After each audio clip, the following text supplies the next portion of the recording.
Bonjour, donc je m'appelle Laurence Armand-Lefebvre, je suis professeure en bactériologie à l'université Paris-Cité et chercheur dans l'unité de recherche IAM à l'INSERM, et je suis également responsable du laboratoire de bactériologie de l'hôpital Bichat à Paris. Donc mes travaux de recherche portent sur la résistance aux antibiotiques et plus particulièrement sur la transmission des bactéries multirésistantes. Et j'aborde cette question dans une approche One Health, donc One Health ou également une seule santé, qui rappelle que les santé humaines, animales et environnementales sont interconnectées et sont indissociables. Et j'ai également un intérêt particulier pour les pays du Sud. Donc vous le savez, la résistance aux antibiotiques aujourd'hui est un enjeu majeur de santé publique mondiale qui est responsable de plusieurs millions de décès par an, et certaines zones géographiques comme l'Afrique sont particulièrement touchées.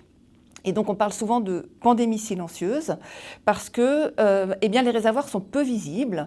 Les bactéries résistantes, elles vont être hébergées dans le microbiote intestinal des hommes et également des animaux, et elles sont aussi présentes dans l'environnement. Et donc dans ce contexte, l'Organisation mondiale de la santé a développé un protocole de surveillance qui s'appelle le protocole tricycle.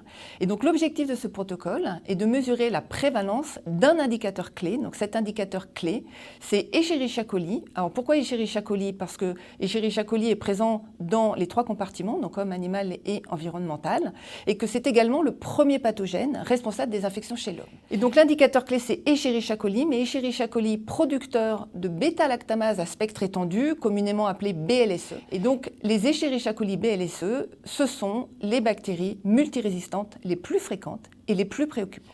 Et donc ce protocole présente l'avantage d'être simple, parce que l'objectif c'est de le développer pour qu'il soit utilisé dans les pays du Sud, reproductible, et ce qui permettra d'avoir des données comparables dans les différents pays dans lesquels il sera mis en place. Donc le protocole tricycle a été mis en place à Antananarivo, à Madagascar, par la Fondation Mérieux et par le Centre d'infectiologie Charles Mérieux à Antananarivo. Et nous sommes allés plus loin avec notre équipe de recherche en génotypant les souches et en les comparant pour étudier leur circulation entre les trois compartiments. Donc les résultats que nous avons trouvés étaient extrêmement intéressants. Donc tout d'abord en termes de prévalence. Donc chez les femmes enceintes, qui sont un peu le reflet de ce qu'on appelle la communauté ou la population générale, nous avons trouvé que 30% des femmes enceintes avaient dans leur microbiote intestinal des Escherichia coli multirésistants.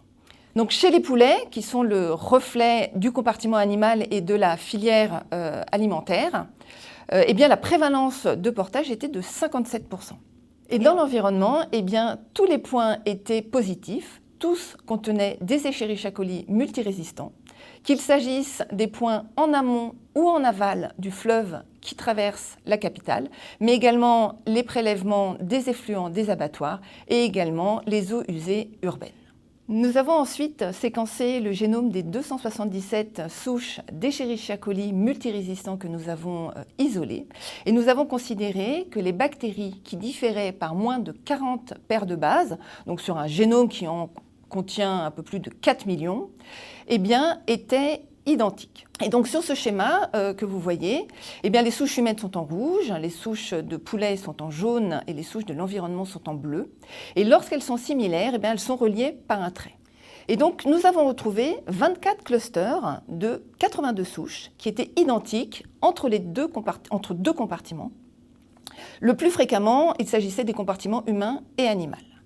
Et 5 clusters de 32 souches identiques entre les trois compartiments. Et donc nous avons pu montrer une circulation importante entre les trois compartiments des Escherichia coli multirésistants. Mais on sait que la résistance, elle ne se propage pas uniquement via les bactéries résistantes elles-mêmes. La résistance, elle va circuler aussi par le biais de ce qu'on appelle les éléments génétiques mobiles, notamment les plasmides. Et donc les plasmides, qu'est-ce que c'est? Ce sont des petits fragments d'ADN qui sont circulaires et qui peuvent contenir un ou plusieurs gènes de résistance, et d'ailleurs ils sont un peu à l'origine de la multirésistance. Et donc ces plasmides, ils se transmettent facilement d'une bactérie à une autre.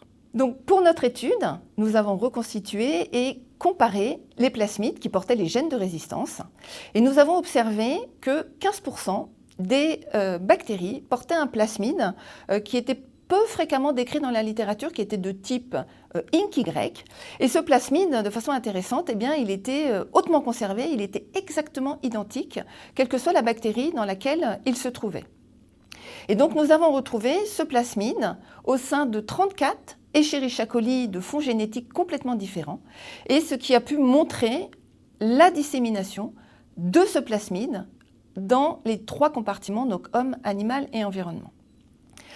Et donc au total, nos résultats ont montré que, contrairement à ce qui avait été observé dans d'autres études qui étaient faites dans les pays du Nord, où là on montrait plutôt qu'il y avait une compartimentalisation de la circulation de la résistance, avec la résistance qui circulait au sein d'un seul compartiment, mais qui ne se transmettait pas d'un compartiment à l'autre, eh bien nous, à Madagascar, nous avons montré qu'il y avait une circulation importante des Escherichia coli multirésistants à la fois au sein d'un même compartiment, mais également entre les compartiments, et donc non seulement via la transmission d'Escherichia coli multirésistants, mais également via la transmission de plasmides porteurs des gènes de résistance.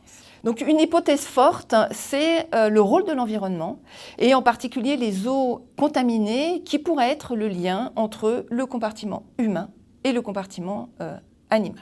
Et donc cette étude, menée en partenariat avec notre équipe de recherche YAM, la Fondation Mérieux et le Centre d'infectiologie Charles Mérieux de Antananarivo, est vraiment un bel exemple de collaboration internationale, et elle souligne vraiment l'importance de la surveillance intégrée de la résistance aux antibiotiques dans une approche One Health. Je vous remercie.